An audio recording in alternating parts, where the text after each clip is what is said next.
Bonjour, je suis Mleti, Mamalet Mabasso, le guide. Alors, c'est une vidéo qui est directement adressée aux Camerounais, aux Africains en général. Pendant qu'on s'occupe à parler des basses choses, à fracasser les artistes dans leur élan de créativité, figurez-vous que dans ce pays qu'on appelle l'Afrique en miniature, à juste titre, le Cameroun, il y a un bradage de terre. Le bradage du sol et le bradage du sous-sol. Et pourquoi j'ai décidé de faire cette vidéo?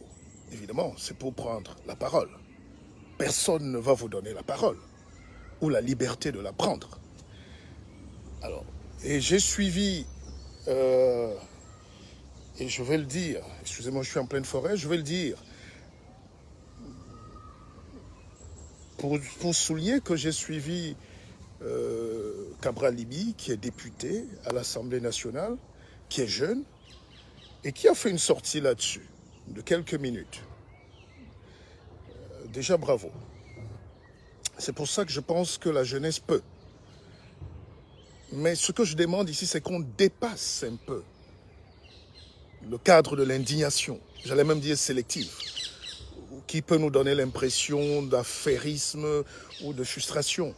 Même si j'ai senti chez Cabral, excusez-moi, je suis en pleine forêt, je ne suis pas dans ma forêt ici à Baudemacaque, mais bon, la forêt c'est la forêt, le sacré c'est le sacré. Donc, même si j'ai senti chez le député Cabral Libi cette envie de partager son indignation, je le crois sincère. Ce que moi je vais quand même dire, c'est que arrêtons aussi ces pleurs. Le problème est clair. Vous avez une entreprise chinoise qui vient au Cameroun. Comme hier, il y a eu des entreprises canadiennes, allemandes, françaises pour fouiller et dépouiller la terre et de son pétrole et de son gaz et de son uranium et de son or. Mais là, on parle de fer. Alors, pour que les Camerounais comprennent, j'ai été le premier Camerounais, je dis bien le premier, à mener des équipes de télévision avec ma société de production. J'étais à la suite d'un homme d'affaires du Cameroun. On a mis des moyens pour aller présenter au peuple camerounais la richesse que Dieu leur a donnée. Et la zone concernée, parce que tout le Cameroun est comme le Congo, d'ailleurs c'est la plaque minéralogique du Congo. C'est la même continuité. Tout ce qui est au Congo est au Cameroun, et même plus. Alors, ce que je voulais vous dire, c'est que le Cameroun est un scandale spirituel. Laissons même la géologie, parce que quand Dieu n'aime pas, c'est pour ça que je suis toujours hébété de voir les Africains pas cohérents. Tout ce que Dieu vous a donné, vous allez le chercher en Cisjordanie, en Palestine, en Israël. Vous cognez les têtes partout. Vous vous fracassez les fronts pour chercher le paradis alors que Dieu a tout mis sur vos pieds. Ça, c'est déjà un problème à régler. Donc, il y a un problème spirituel en Afrique. Et au Cameroun encore, c'est grave. Tous ces gens-là sont des petits servants, des petites chapelles qui prônent plutôt l'asservissement de l'homme. Paradoxalement, vous voulez être libre, mais vous êtes asservis. Vous êtes des serviles nervis au service même de l'impérialisme, qui est spirituel. Mais maintenant, revenons concrètement sur le cas du Cameroun. La partie concernée qui choque les gens aujourd'hui, c'est que l'État du Cameroun est en train de vouloir céder la cession, l'exploitation du fer de Kribi à une entreprise chinoise. On parle de 50 ans, ce n'est pas 5 ans. Alors, moi, je connais tout le Cameroun. Et je mets au défi des petits politiciens qui se cachent dans leur chapelle de venir démontrer le contraire. Ce n'est pas parce qu'on vit à Yaoundé qu'on connaît le Cameroun. Je l'ai pratiqué. Alors, ce que je voulais dire, c'est que ce que j'ai vu, il n'y a pas au monde un site d'exploitation de fer à ciel ouvert. La zone concernée donc est sur la grande chaîne montagneuse d'Akom 2, qui va jusqu'au Gabon, qui va jusqu'en Guinée équatoriale. C'est la même chaîne de montagnes. Et quand on dit Akom 2, c'est d'abord Kribi, Campo, Lolodorf, Bipindi, Grand Zambie et même Ezeka. Très peu de Camerounais savent qu'Ezeka devrait être la capitale aurifère du Cameroun. Il y a l'or à fleur de peau à Ezeka. Mais qui est exploité par qui?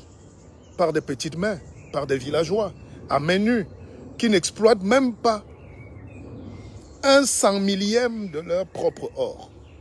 Vous avez vu cette vidéo où un petit colon a pris les mbombok, j'en suis un, à ma décharge j'ai honte.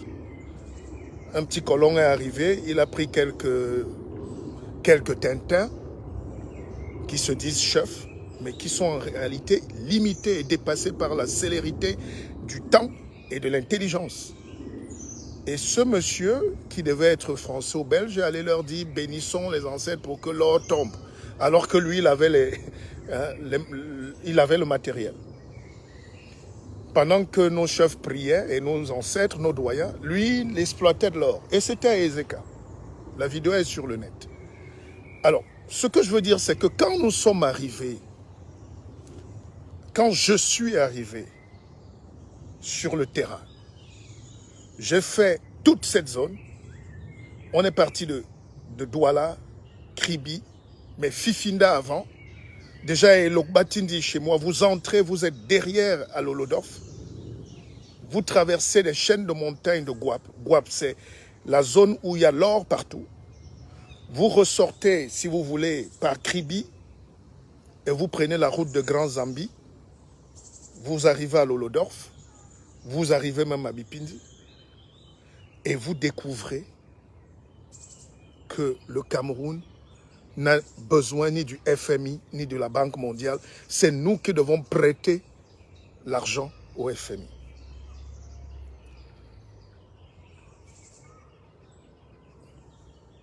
Si les Africains étaient juste un peu intelligents, c'est eux qui prêteraient même l'argent à ces gens qui n'ont pas d'argent. Il suffit d'endosser notre argent sur nos valeurs réelles. L'or, le fer, le diamant. On en reparlera. Alors, ce que je veux dire, vous pouvez partager la vidéo, hein, c'est que quand j'ai vu tout à l'heure Cabral Liby fait son exposé, j'ai vu les chiffres, et j'étais quand même à la fin sur ma faim. Sur ma faim, pas par rapport à lui, je n'attends rien de lui, sur ma faim par rapport à l'idée que voilà un problème soulevé et les Camerounais sont juste à la surface, comme le chien qui regarde le train passer à Ezeka. C'est un problème plus profond de souveraineté, d'intelligence, d'économie et d'argent et de l'avenir de nos enfants. C'est-à-dire, quand vous demandez aux Africains, quand vous demandez aux Camerounais, par exemple, de se battre pour ce qui est utile, il n'y a plus personne. C'est même pour ça que le député me faisait un peu pitié d'ailleurs. Entre la naïveté et l'émotion et ce désir-là. Mais bref, il fait sa part. Nous devons faire notre part. Ce que je voulais dire, c'est que les Camerounais doivent donc ouvrir plus grandement les yeux et au-delà de cela, aller vers ce qu'on appelle une réaction appliquée. Une grandeur d'esprit.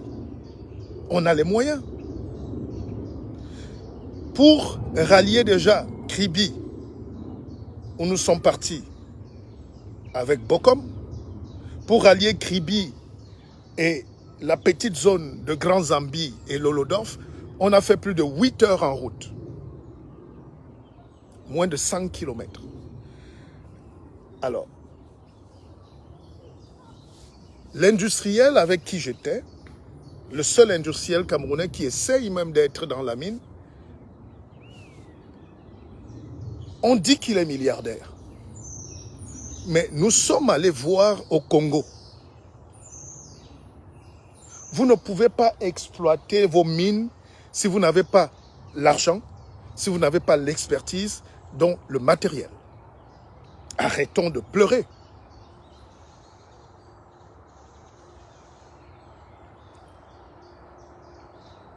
Nous sommes donc arrivés dans cette forêt abandonnée depuis les indépendances et nous avons vu, ce que j'ai vu était terrible. Pour votre gouverne, je vous indique même déjà d'aller suivre sur YouTube. Vous tapez mon nom, vous allez chercher l'exploitation minière, vous allez voir le reportage où je vous le mettrai en copie sur le lien. Il faut faire un effort.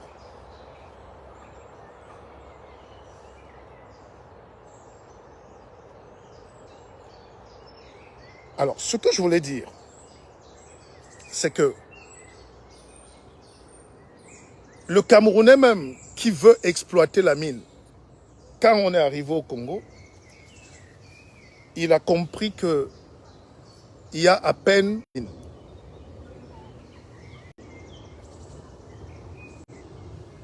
Il y a le Congolais qui était le président du Katanga, qui a le club de foot. Son nom ne me revient pas. Il est un peu métissé comme ça. Je pense que sa mère doit être belge, juive belge. Katumbi. Et puis il y a un autre en Afrique du Sud, qui doit être le président sud-africain actuel, et puis c'est tout.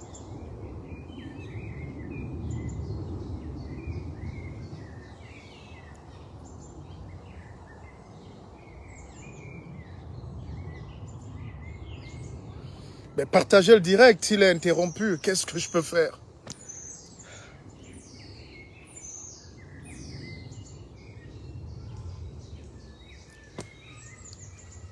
Partagez le direct, c'est à vous de le partager. C'est pas à moi de faire le direct, de vous donner un exposé et on me coupe, on coupe. Je sais pas qui coupe le direct, c'est quand même incroyable.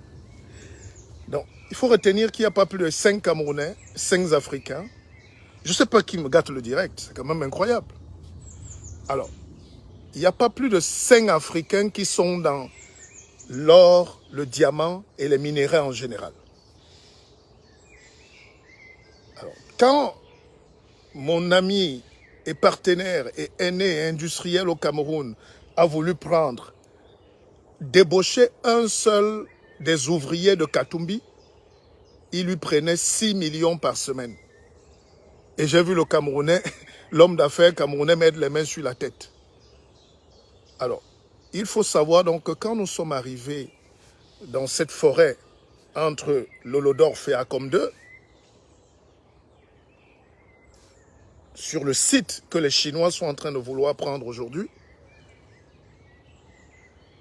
je peux vous dire que cet investisseur, cet homme d'affaires camerounais, était déjà à près de 20 milliards.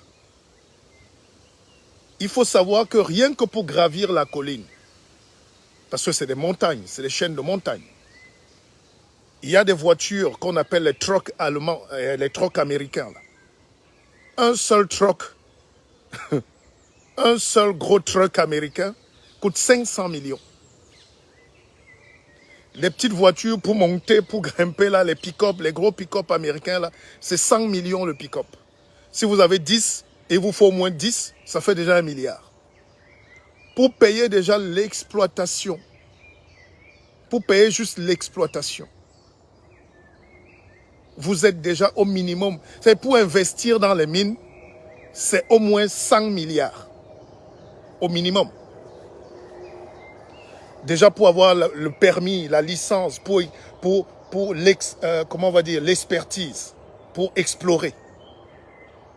Et si vous ajoutez à cela la haine des Camerounais pour eux-mêmes, pour leurs propres compatriotes, si vous ajoutez la corruption, si vous ajoutez le complexe du noir, si vous ajoutez l'ignorance même des minéraux que nous-mêmes on possède, parce qu'au lieu de faire tout ce qu'on est en train de se faire là, les BTS de commerce et de je ne sais pas quoi au Cameroun, on devrait plutôt avoir des universités de l'or, du fer et du pétrole.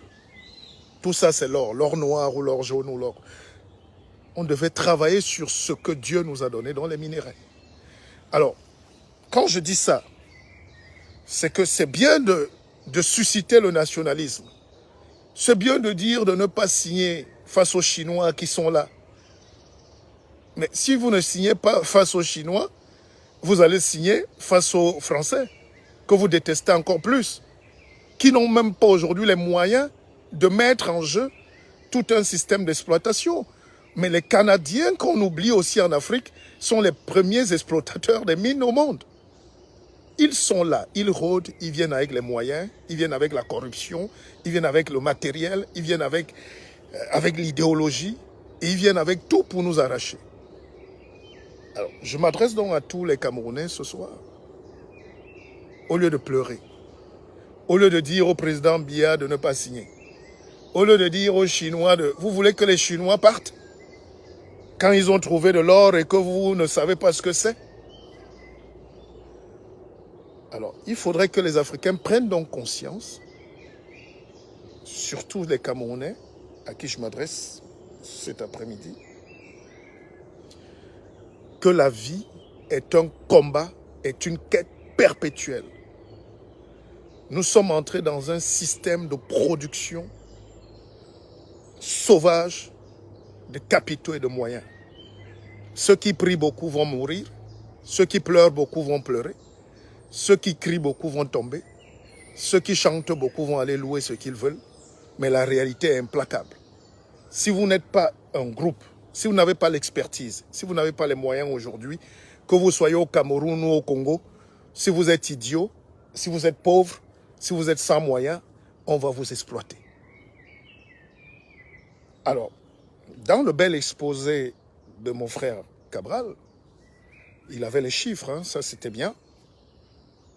Mais il dit que l'État chinois nous donne 33%. En réalité, les autres colons qui sont venus avant les Chinois ne donnaient même pas 10% aux Camerounais. Je ne suis pas l'ambassadeur des Chinois. Qu'est-ce que j'ai à voir avec ces gens? Alors, pourquoi on nous donne même 33%? Juste parce qu'on est là? Non, ça ne marche plus comme ça. Quel est l'effort? Quel est l'effort intelligent que nous-mêmes on fait pour mériter même plus? C'est terminé l'époque où tu te couches chez toi, tu dis, je pense que Dieu m'aime beaucoup. Celui qui vient faire l'exploration, et c'est celui qui découvre que sous tes pieds, tu as du fer. Et c'est celui qui amène en plus le matériel. Et c'est celui qui travaille jour et nuit avec ses techniciens, qu'il a formé lui-même. C'est celui qui risque. C'est celui qui ose. Et nous, on est là, on est en train de pleurer. Moi, je viens d'un village où on exploite le pétrole à Yasoukou depuis 1960. Mais les gens là-bas n'ont ni eau, ni électricité, ni route. À un moment, je m'en voulais à moi-même. Comment des gens peuvent avoir le pétrole et ne même pas savoir comment l'extraire et quoi en faire? Je pense que Dieu a été trop généreux avec nous. Il faut que ça s'arrête. Il faut que ça s'arrête. C'est ce que j'ai appelé le syndrome de petit Patou. Patou, c'est l'enfant chouchou de la maman. Il est dernier à l'école, mais il ne faut pas le gronder. Il a le plus gros plat le soir. Les Camerounais souffrent donc du syndrome du petit Patou. Le ventre gonfle parce que la bière est bonne, hein, le poisson braisé. Et personne ne veut faire un effort vers la construction, vers la bataille de la technologie. C'est de ça, comme on dit au Cameroun, qu'il s'agit. Le monde est extrêmement violent. Alors, quand je vois un jeune député qui a, lui, au moins la conscience de venir s'indigner, je me dis, and so what? Qu'est-ce qu'on doit faire?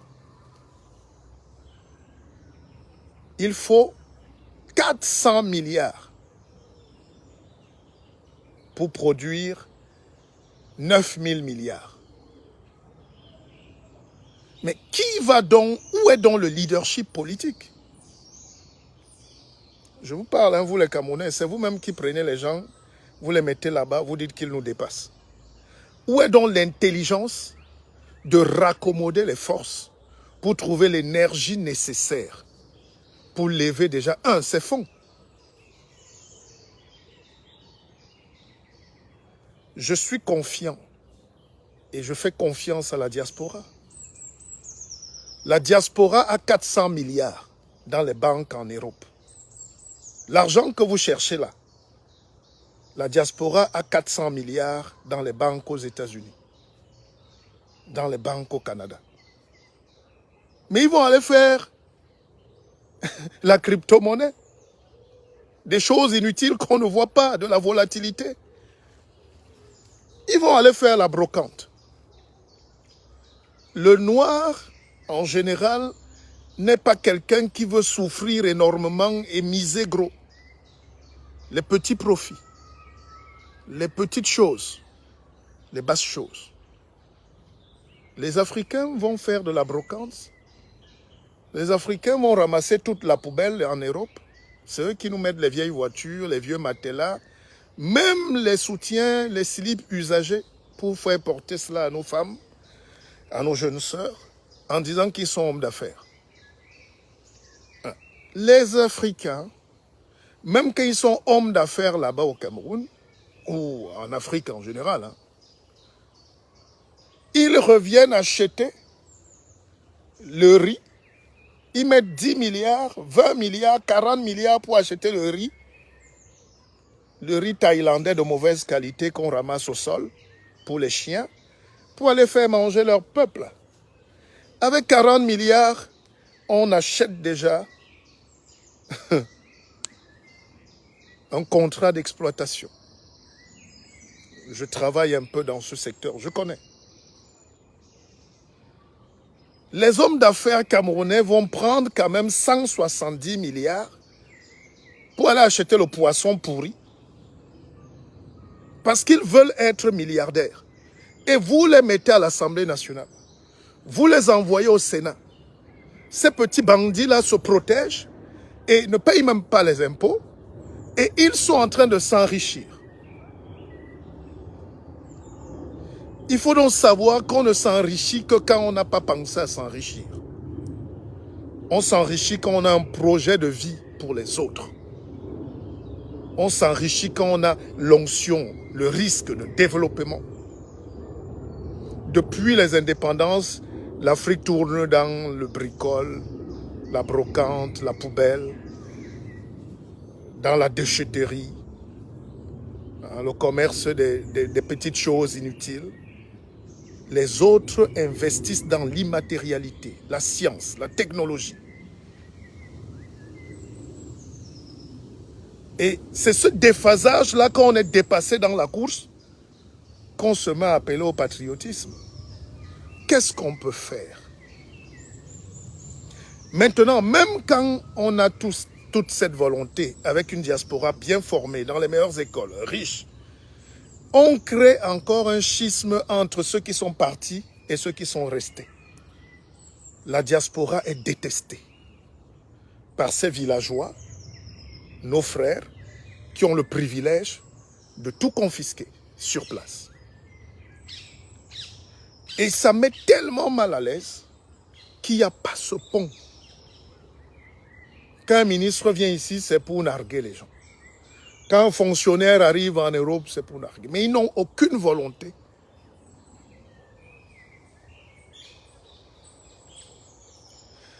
La diaspora africaine est la diaspora la mieux formée au monde, après les Indiens. Mais la diaspora est bloquée, elle ne peut pas rentrer.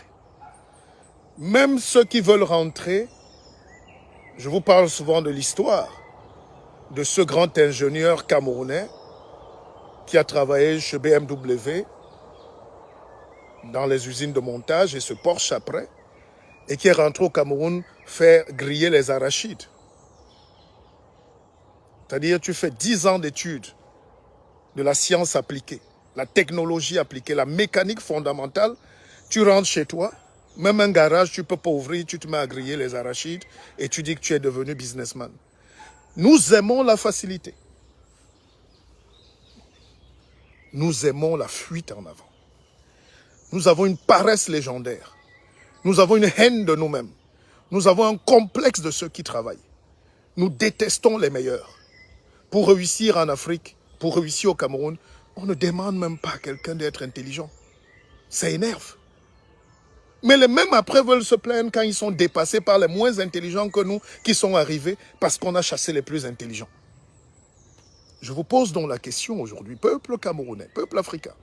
Les lives pour pleurer que oh, la France ne nous aime pas, oh la Chine, ça ne va nous mener à nulle part. Il est encore temps. Aujourd'hui, tout est sur le net. Aujourd'hui, tout est sur les datas. Aujourd'hui, tout est sur l'informatique. Aujourd'hui, tout est sur la domotique, la programmatique, la neuroscience. C'est même l'objet de mon tout dernier livre qui est en train de sortir. Parce qu'on n'écrit pas. On ne réfléchit pas. Si tu n'écris pas, tu vas aller lire le livre de celui qui a écrit et tu veux t'enrichir sur ce que l'autre a écrit. Comment on peut faire le procès aux Chinois qui ont travaillé comme des malades pour monter leur usine d'extraction de minerais? Vous savez, moi, je ne suis pas aimé en Afrique. Je ne suis même pas aimé au Cameroun. Il y a des petits abrutis qui s'asseyent pour disqualifier même mes travaux. On est habitué. Mais la vérité est implacable. Ne m'aimez pas, mais la vérité est implacable. Comment une entreprise vient avec tout? L'expertise. Ils viennent avec leurs experts. Ils viennent avec l'argent. Et ils viennent encore fouiller. Et ils trouvent sur votre terrain où vous dormez, vous faites le tribalisme. Vous faites des petites misères à votre peuple. Cet effort-là, je demande même aux Chinois de ne même pas nous donner 5%. Je demande même aux Chinois de faire comme les autres qui nous ont esclavagisés, de ne même pas... Vous savez même qu'à la fin de l'esclavage, on a demandé plutôt aux esclaves de payer. Haïti a payé la dette. On te paye parce que tu es esclave, parce que vous ne lisez pas. On dit en latin « vae victis », malheur aux vaincus. Dans la vie, il ne faut pas faire un effort d'être vaincu. C'est pour ça que les gens se battent pour la vie. Ils meurent pour la lutte, pour l'idéologie. Continuez de mourir de faiblesse. Priez. Allez dormir. Et vous allez vouloir négocier. Et Amouleti.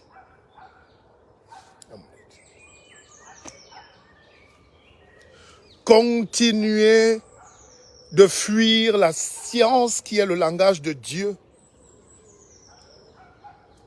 pour après exiger. Même si les Chinois s'en vont, vous allez faire quoi? Alors, sur le site où on accuse les Chinois aujourd'hui de vouloir brader le truc, on accuse le ministre.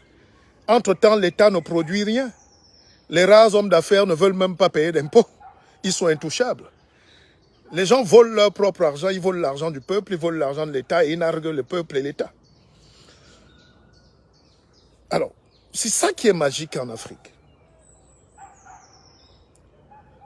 C'est-à-dire que vous avez tout là, mais vous ne savez pas quoi en faire. Mais quand quelqu'un vient, il veut commencer à travailler, vous vous battez.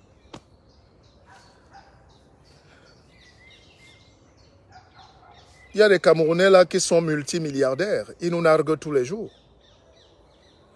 Mais quand vous allez voir leurs affaires, c'est les vendeurs de beignets. Hein? Vous allez venir jouir en Europe avec les milliards que vous avez volés. Et vous allez reprocher aux Chinois de ne pas venir aussi jouir et de miser leur argent. Vous allez reprocher aux colons. Vous allez reprocher quoi à la France? Vous reprochez quoi à l'Allemagne? Vous allez reprocher quoi à la Belgique, au Congo? Les Congolais mettent les pantalons jusqu'ici. C'est Djobala matin, midi et soir. Les Belges quittent. Ils viennent comme au temps de Léopold II. Hein? Ils commencent à vous coloniser la pensée. Il faut que ça s'arrête. Cette révolution qu'on demande là, c'est pas parce que nous on a un problème, mais c'est parce que le nègre fait pitié. Dieu te donne tout. Dieu te donne le sol, le sous-sol, les muscles, et peut-être un peu la tête, mais tu es pauvre. Je vous raconte cette anecdote.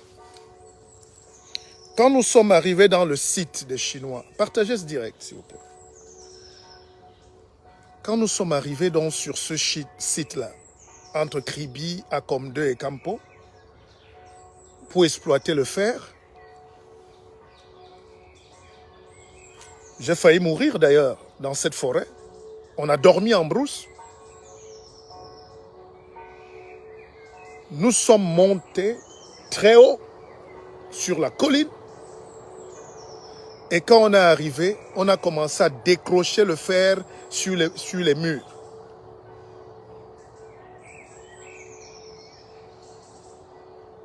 On a commencé à décrocher le fer. Ça n'existe nulle part au monde. Même le Congo qui est riche, il faut creuser en profondeur. Alors nous, on a le fer. Et je vous dis donc aujourd'hui que le fer, c'est un alliage. Un alliage. Le fer ne vient jamais seul. Le fer vient avec l'étain, avec le zinc, avec la bauxite, avec l'or. Donc quand vous dites même à quelqu'un de venir exploiter votre fer, en réalité c'est bête parce que vous ne savez pas ce que ce fer-là contient. Le fer est mystique. Le fer attire l'or. Le fer attire le diamant. Le fer attire la bauxite. Mais il faut donc expertiser même avant déjà de céder. C'est comme une femme qui a une grossesse. Hein? Vous ne pouvez pas savoir si, avant d'avoir fait l'échographie, vous ne saurez jamais, à moins d'être un pépère, si l'enfant est un garçon ou c'est une fille. Si la femme a des jumeaux dans le ventre, vous ne saurez pas. C'est de ça, comme on dit au Cameroun, qu'il s'agit. Où sont donc les experts camerounais des mines? Donc, avant de vendre, vous-même, vous faites d'abord l'expertise. Il y a quelques années, les bandits américains, un bandit américain qui exploite le cobalt, est venu devant le chef de l'État acheter tout le cobalt du Cameroun. C'est-à-dire, on lui a donné toute la zone à l'est du Cameroun sans même vérifier. On dit allez prendre. Il a donné 1000 milliards pour 50 ans aussi. Alors, c'est là où il faut donc que les Africains se réveillent. Que les Camerounais ouvrent les yeux. Un. Et il faut donc qu'on ait aussi ce qu'on va appeler l'esprit scientifique. Il faut la conscience nationale qui dépasse le tribalisme, qui dépasse ces petites divisions, ces petites querelles, vu le blocage politique et institutionnel. Quand on ne permet pas l'émergence des nouvelles idées, quand on ne permet pas l'émergence des nouvelles intelligences, vous croyez que c'est les intelligences de 1950 qui doivent nous diriger, nous coloniser encore aujourd'hui? Gérer notre pensée, ça va trop vite. Kylian Mbappé, c'est la technique aujourd'hui. Kylian Mbappé, c'est... Bidarantes ne peut plus jouer, ce n'est plus son époque. N'est-ce pas? Donc, il y a déjà ça. Il y a aussi, maintenant, l'ignorance fondamentale des Camerounais sur ce qui est utile. Je vous prends cette petite anecdote. Nous sommes arrivés dans un village, à côté de Lolodorf, qui s'appelle Guap. C'est un village, Bassa, Ngumba, tout ça, et Fang. Nous avons gravi la colline. Arrivé dans ce village, le chef du village de Guap nous a dit de ne pas monter là-haut, sur la colline, au sommet de cette montagne, parce que les derniers missionnaires, les missionnaires français qui étaient là pendant les indépendances, leur avaient interdit de monter là au risque de prendre une malédiction. Et donc depuis ce jour-là, personne ne monte là-bas.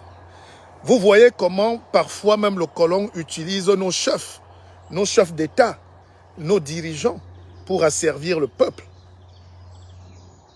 Alors, le chef avait donné donc des instructions fermes. Et quand on lui a demandé, mais pourquoi vous appliquez ce qu'un colon vous a dit de faire? Il nous a dit, c'est comme ça. Son père a aussi dit ça. Son père, qui était le chef, en mourant, a dit que les Blancs ont dit de ne pas monter là-haut, sinon on va prendre la malédiction de Dieu.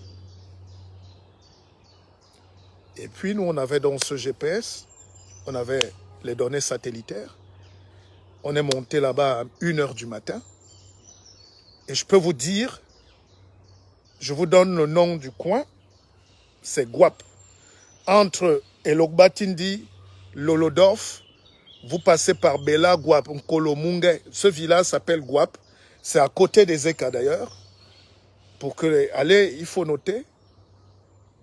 Quand nous sommes arrivés au sommet de cette colline, elle brillait de 1000 feux. L'or était là devant nous. Vous voyez comment... Je ne vous raconte pas des histoires, des films. Hein. Je vous raconte du concret, du vécu. Donc, voilà donc comment un village, depuis 1960 et jusqu'à aujourd'hui, est couché sur l'or.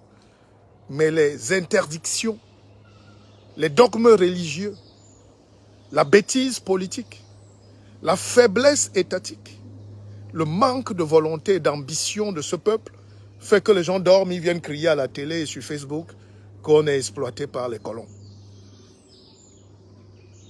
Nous avons vu de l'or à fleur de peau.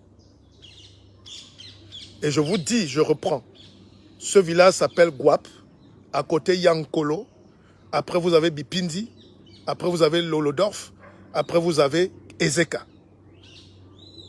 Ezeka, les Allemands en ont fait une capitale. Les Allemands se sont arrêtés à Ezeka parce qu'ils avaient trouvé de l'or. Est-ce qu'on a créé massivement des investissements pour aller moderniser cette industrie là-bas depuis les indépendances? Non. Est-ce qu'à l'est du Cameroun, on a eu une volonté un jour de faire passer la route, de mettre les écoles, de mettre l'eau, l'électricité, la vie, pour que les gens exploitent leurs richesses naturelles? Est-ce qu'au nord Cameroun, à Tibati, partout là-bas, en Gaoundal, est-ce qu'on a travaillé pour mériter ce que Dieu nous a mis là? Il ne faut même pas creuser. C'est pour ça que mon live, ce n'était pas à charge contre mon jeune frère, le député Kawal, mais c'était quand même pour dire, arrêtons l'indignation. Allons dans la réflexion. Allons vraiment vers la profondeur de l'analyse. Rien ne nous interdit de réfléchir, je pense. Rien ne nous interdit. Arrêtons ces petits jeux. C'est pour ça que la politique, chez nous, c'est un jeu de petits mesquins. Quand on veut se battre pour une cause, on perce l'abcès. On va jusqu'au fond des choses. C'est eux qui sont là-bas, ils ont les moyens, ils peuvent aller faire ce que j'ai fait il y a 10 ans, avec mes propres moyens, à mes risques et périls, pour montrer la réalité. Maintenant, dès qu'on a fini de dire ça, maintenant, il faut réunir les Camerounais dans une paix, un désir de vivre ensemble réel. Ça ne sert à rien d'écrire sur un truc pour dire on aime. Non. Est-ce que les gens s'aiment? Est-ce que les gens s'acceptent? Les peuples vivent des frustrations énormes. Les peuples sont brutalisés.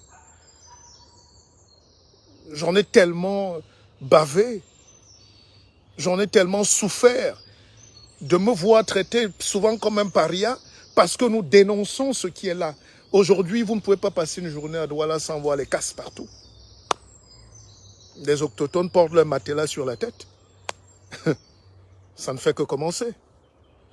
Vous arrivez à Kribi, là où on a fait le port de Kribi, on a chassé les gens comme des animaux.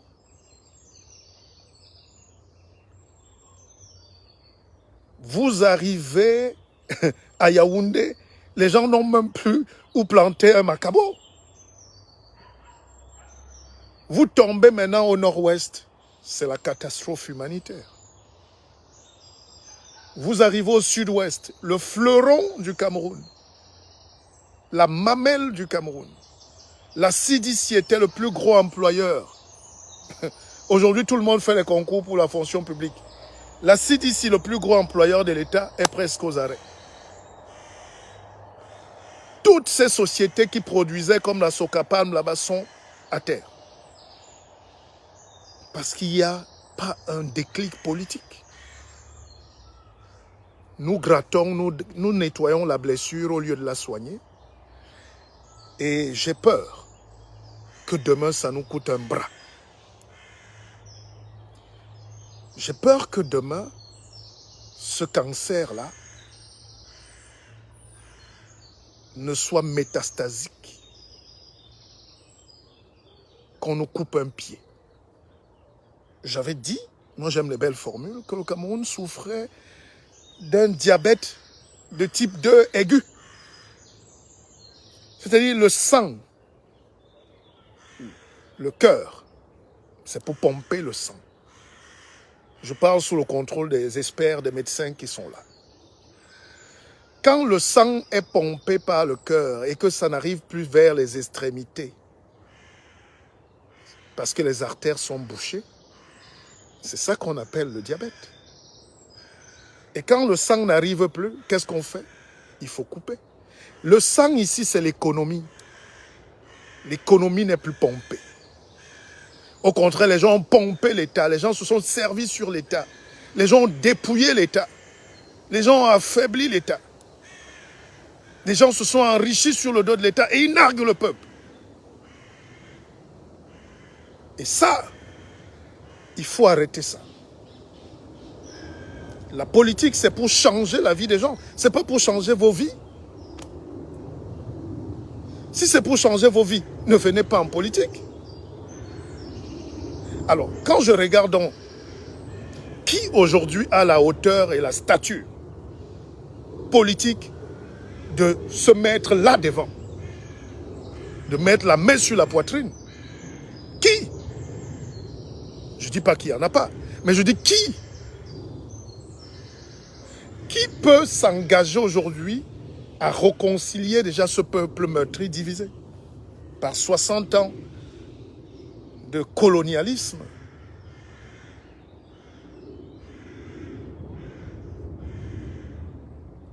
Les deux branches du Cameroun étaient connues et sont toujours là. Ceux qui se sont battus pour avoir en espoir un État et ceux qui ont attendu que les autres soient abattus pour prendre le pouvoir. Et c'est cette même veine qui continue aujourd'hui, sans effort. Vivre sans effort, dormir sans effort, avancer sans effort. Les autres avaient 20 ans, 22 ans. Les Oumiobe avaient 22 ans. Les Osenda, Fanda, Castor, c'était des gamins imberbes. Les Moumiers, le docteur, c'était des enfants. Ils ont sacrifié leur vie. Ce n'est pas pour que les Chinois viennent nous raconter qu'on soit en train de pleurer aujourd'hui.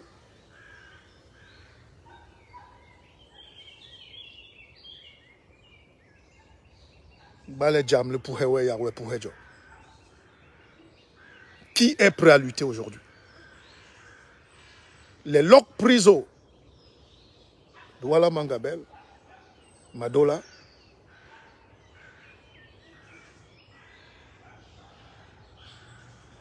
c'était les seuls vrais Camerounais. Depuis là, nous sommes devenus des petits colonisés tranquilles. On jouit des petits privilèges de la métropole, indirectement ou directement. Et on n'a plus envie d'affronter le destin.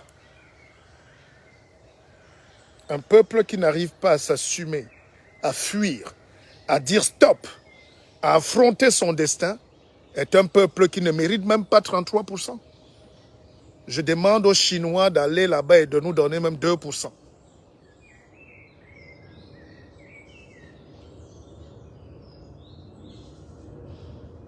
Mais malheur à ces Chinois, si nous, on les trouve sur nos chemins.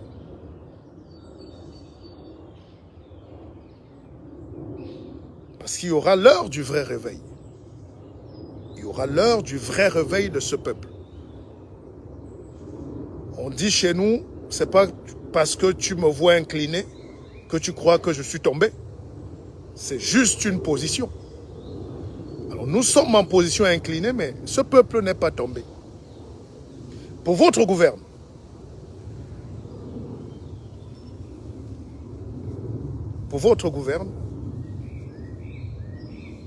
les Camerounais, c'est le seul peuple noir, le premier, qui a commencé à se battre pour l'indépendance.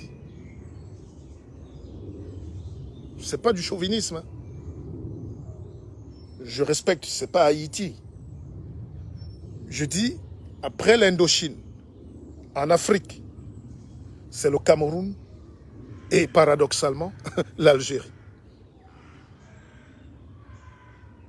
Cette conscience de vouloir vivre libre. La liberté n'existe pas, mais un idéal. Un idéal. Alors nous ne pouvons pas avoir cette projection et les gens viennent nous enchaîner aujourd'hui.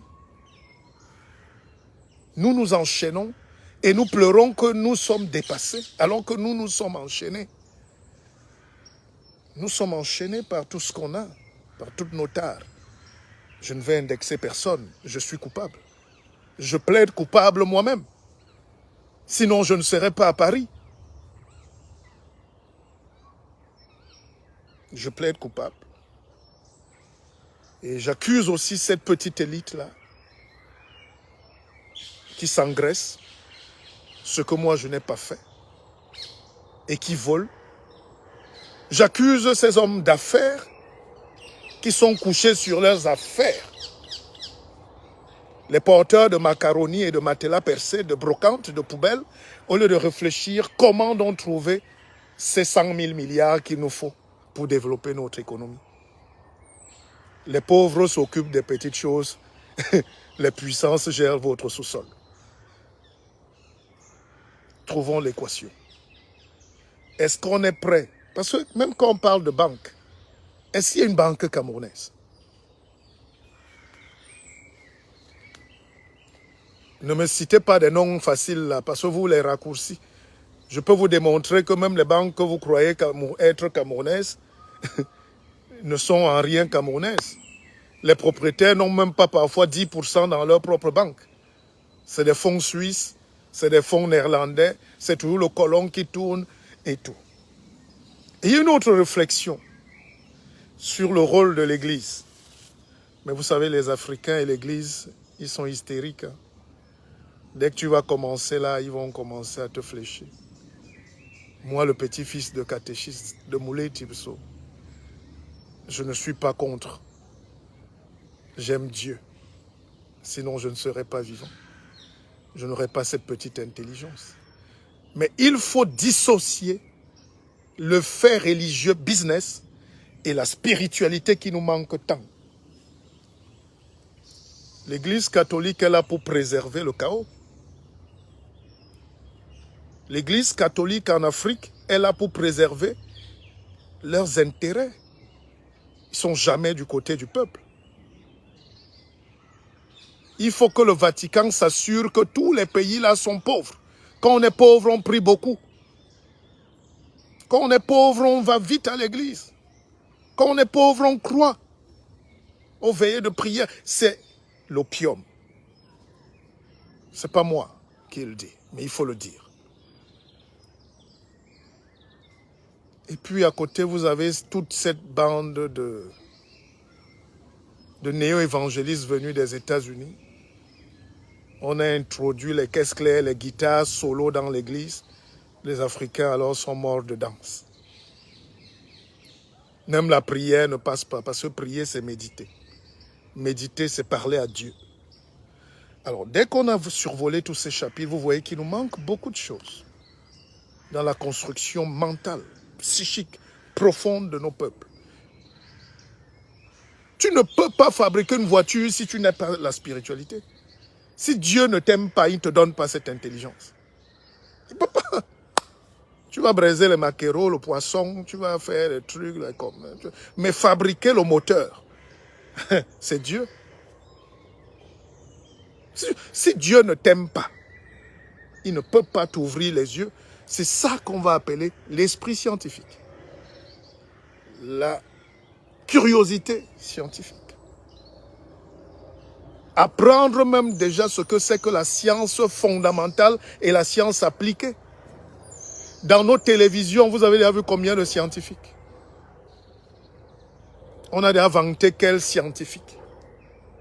Dans mon propre pays, quand on parle d'un jeune qui est en train de se battre, c'est qui fait les œufs sur la tête. C'est qu'il a soudé la moto. Hein? C'est qu'il a pris 2 ferrailles pour faire un appareil de séchage. Des tomates. On n'est plus à ce niveau. On est aujourd'hui au niveau du contrôle de l'intuition et de la pensée. Avec le regard, tu ouvres la porte. On met des capteurs neurosensitifs, Neolink. C'est-à-dire les Africains ont horreur de la science. Je ne sais pas ce qu'il faut. Aujourd'hui, les Elon Musk te fabriquent les biotoniques, là, les petits trucs, on te met un truc, tu ouvres ta voiture. Mais nous, on est encore là à souder. Mais qui vit du soudage aujourd'hui? Réveillez-vous, les frères. Réveillez-vous. Il faut désapprendre. Il faut qu'on oublie tout ce qu'on a appris pendant plus de 100 ans. Parce que tout ce qu'on a appris visait justement à nous maintenir là où on est là. La réflexion minimale. La paresse congénitale. La têtutesse fondamentale. La pauvreté. Détester les étoiles qui brillent. Détester ceux qui peuvent vous libérer. Emprisonner ceux qui peuvent être la voie.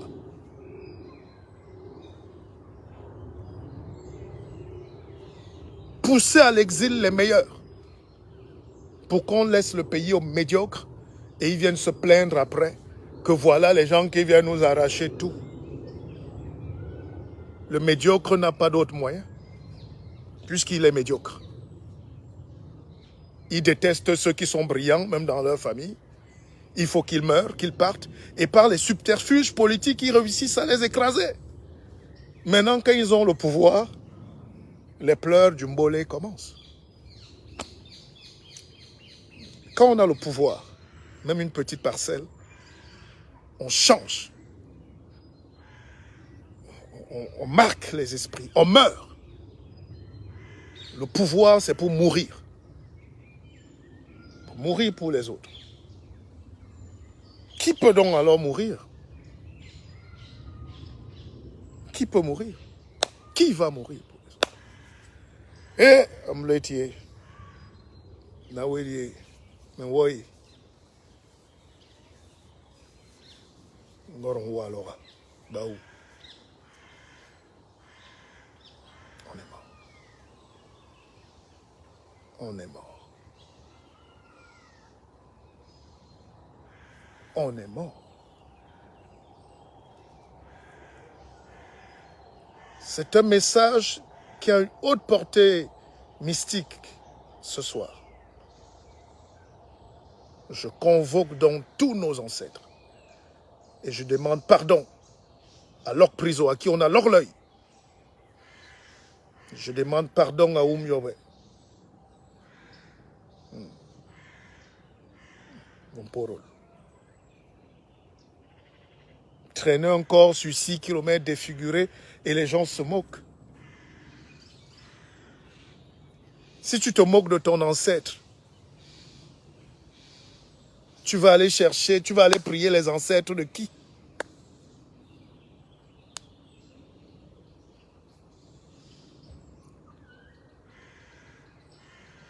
Si nous nous moquons de nos ancêtres au quotidien, nos parents, ceux grâce à qui on est vivant, pour aller chercher les tombeaux des gens qu'on n'a jamais vus, qui n'existent même pas, on nous met dans la mythologie, leur mythologie. Comment on va fabriquer l'avion? Comment Dieu va te donner la force pour fabriquer la fusée? Vous croyez que le colon qui arrive, les gens qui exploitent le pétrole dans mon village, est-ce qu'ils sont obligés de nous donner même, de nous dire que c'est le pétrole? Puisque nous-mêmes, on ne sait pas que c'est le pétrole.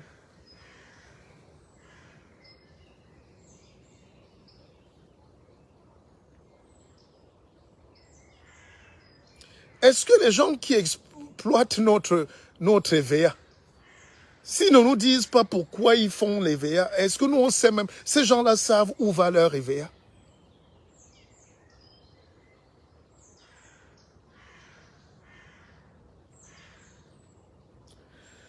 Je suis très malheureux ce soir. Je n'aime pas les directs qui mettent long. On a fait l'essentiel. Ne l'effacez pas, partagez-le, s'il vous plaît. Nous, les Blancs ne nous aiment pas. Nos frères ne nous aiment pas. On va vivre perché sur un arbre bientôt. Parce qu'on ne sait même plus aller où se cacher.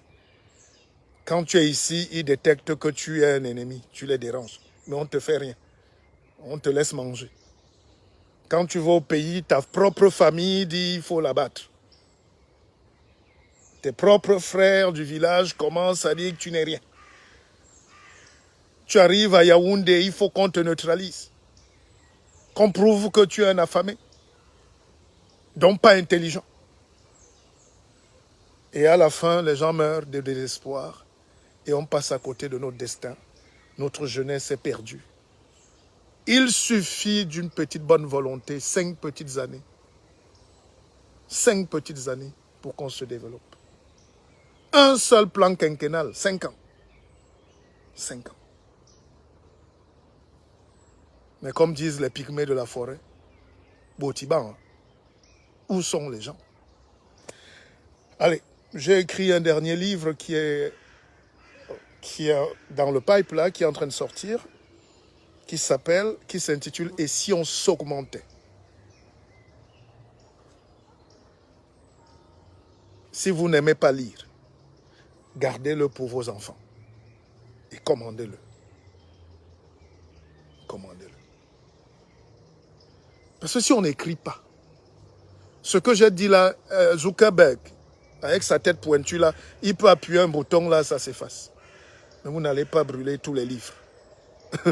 Vous n'allez pas brûler le savoir. Il faut qu'on apprenne à sauvegarder notre pensée. Je ne suis pas le meilleur. Je suis rien. Mais moi, j'écris. C'est tout ce que je peux faire pour l'instant. Je vous aime. Et Amleti.